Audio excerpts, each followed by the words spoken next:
Hello students, this is Amit Tiwari, your economics teacher.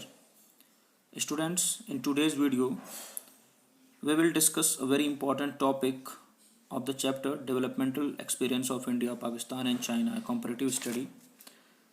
And the topic is comparative performance of the economies of India, China and Pakistan with special reference to the parameters like GDP growth, structure of growth, demographic profile, human development, etc. We will start with GDP growth.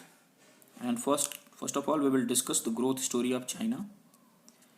So students, in 2017, Chinese GDP was estimated to be 12.40 trillion US dollars, and with this China achieved the distinction of second largest economy in the world next to USA. And in between 1979 to 2015, average annual GDP growth was estimated to be about 9%. 1979 से 2015 के बीच जो average annual GDP growth था वो तकरीबन 9% estimate किया गया, और 1984 में जीडीपी ग्रोथ जो था वो अपने पीक पे था विथ 15.2%, और 1990 में ये घट के 3.8% हो गया, जो कि सबसे लोवेस्ट जीडीपी ग्रोथ था चाइना का. In 2017 GDP growth rate was 6.9%. तो हमने देखा कि 1979 से 2015 के बीच में जो एवरेज एनुअल जीडीपी ग्रोथ था वो तकरीबन 9% था, और 1984 में हमने चाइना के हाईएस्ट जीडीपी ग्रोथ को देखा जो कि 15.2% था, और सबसे लोवेस्ट जो कि 1990 में था वो तकरीबन 3.8% था, और 2017 में ये 6.9% रह गया. तो China achieved a breakthrough in GDP growth in the early 1980s. 80s के दशक में चाइना ने एक ब्रेक थ्रू क्रिएट किया अपने जीडीपी ग्रोथ में, and the jump has indeed been a very sustainable from about 4% per annum to nearly 10% per annum. Initially 4% per annum GDP growth थी जो कि बढ़ के 10% तक पहुंच गई, और ये ब्रेक थ्रू मिलने के पीछे बहुत सारे फैक्टर्स रिस्पॉन्सिबल हैं, and we will discuss those factors also. पहला जो फैक्टर है वो है shift from a centrally planned economy to a market economy. Initially China की जो इकॉनमी थी वो सेंट्रली प्लान्ड इकॉनमी थी, जो कि धीरे धीरे उसका ट्रांसफॉर्मेशन मार्केट इकॉनमी की तरफ होने लगा. Focus on export related domestic production, और चाइना ने अब एक्सपोर्ट से रिलेटेड जो भी डोमेस्टिक प्रोडक्शन था उसका पूरा का पूरा फोकस अब एक्सपोर्ट की तरफ हो गया. इन्फ्लक्स ऑफ एफडीआई को वेलकम करने लगा China. Availability of cheap labour force giving China comparative cost advantage.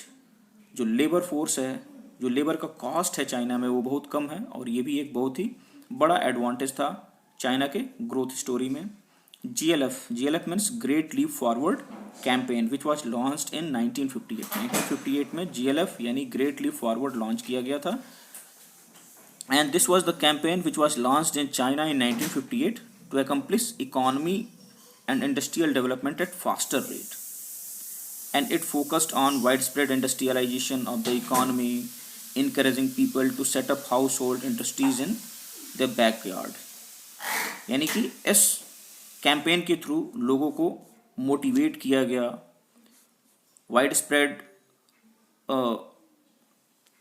Awareness फैलाई गई इंडस्ट्रियलाइजेशन को लेके.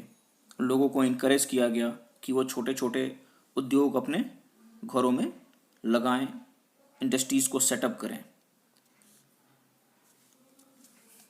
Quantum jump in FDI was achieved through the following steps. और अचानक से चाइना में एफडीआईज क्यों बढ़ गई, इसके पीछे भी कई सारे कारण हैं.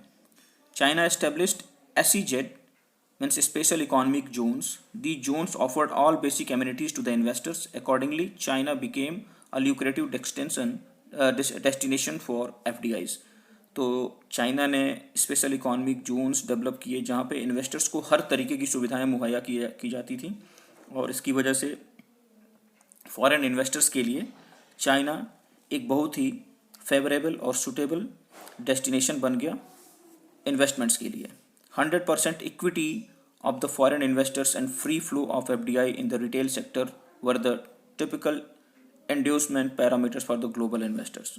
दो और पैरामीटर्स जैसे कि 100% इक्विटी प्रोवाइड करना फॉरेन इन्वेस्टर्स को और एफडीआई का फ्री फ्लो खास करके रिटेल सेक्टर में, ये दो बहुत ही बड़े पैरामीटर्स थे जिन्होंने एफडीआई को बढ़ाया चाइना में।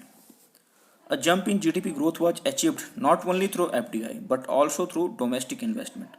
सिर्फ और सिर्फ जीडीपी ग्रोथ में एफडीआई ही एक कारण नहीं था, डोमेस्टिक इन्वेस्टमेंट भी एक बहुत बड़ा कारण था चाइना के ग्रोथ स्टोरी में।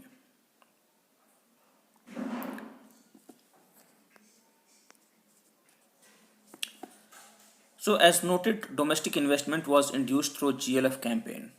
और ये जो डोमेस्टिक इन्वेस्टमेंट की जो शुरुआत हुई, यानी कि इसमें जो हमें एक इंक्रीमेंट देखने को मिला, वो जीएलएफ कैंपेन के थ्रू हो सका। ग्रेट लीप फॉरवर्ड जो कैंपेन चलाया गया था 1958 में, उसकी वजह से पॉसिबल हो सका।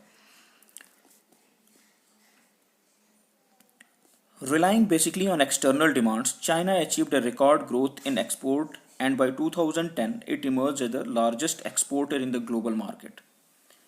एक्सटर्नल डिमांड्स को फुलफिल करने का जो एक रवैया था, जो एक स्ट्रेटजी थी, इसकी वजह से चाइना ने 2010 आते आते एक्सपोर्ट्स में बहुत ज़्यादा तरक्की कर ली और ग्लोबल मार्केट में वो लार्जेस्ट एक्सपोर्टर के तौर पे जाना जाने लगा। However, in the recent past, 2014 to 15, 2015 to 16, and in 2016-17 financial year, GDP growth in China has slowed down. Some notable reason in this regard are as under। तो 2014 से 2017 के बीच में हमने डी ग्रोथ देखा चाइनीज़ इकोनॉमिक ग्रोथ में। तो इसके कारण जो है कुछ ऐसे हैं कि slow down in the global economies, European economies in particular has lowered the demand for the Chinese product. पूरे ग्लोब में इकोनॉमिक स्लो डाउन की वजह से जो यूरोपियन डिमांड था चाइनीज़ प्रोडक्ट को लेके, वो बहुत ज़्यादा कम हो गया। दूसरा, growth of domestic demand in China is slowing down। This is because of the rising propensity to save in the Chinese economy। Propensity to save refers to the ratio between saving and GDP। तो जो propensity to save है, saving की तरफ लोगों का झुकाव काफ़ी ज़्यादा बढ़ने लगा चाइनीज़ इकोनॉमी में। ये भी एक बहुत बड़ा फैक्टर था कि चाइनीज़ इकोनॉमी जो है स्लो डाउन होने लगी। Corruption and economic crimes have tended to rise over time. और जैसे जैसे समय गुजरा, करप्शन और इकोनॉमिक क्राइम्स जो है बहुत ज़्यादा बढ़ने लग गया चाइना में। Chinese people are now exploring higher wage opportunities of employment, so it is leading to massive migration of the skilled labor to rest of the world। Domestic investors are also exploring opportunities of investments in economies where government interventions is minimum and political as well as social liberty is maximum। तो अब जो भी Chinese लोग हैं वो अब higher veg की opportunities की तलाश जो है अन्य देशों में या अन्य इकोनॉमीज़ में करना शुरू कर दिए। अब उनका झुकाव higher wage opportunities of employment की तरफ ज़्यादा होने लगा।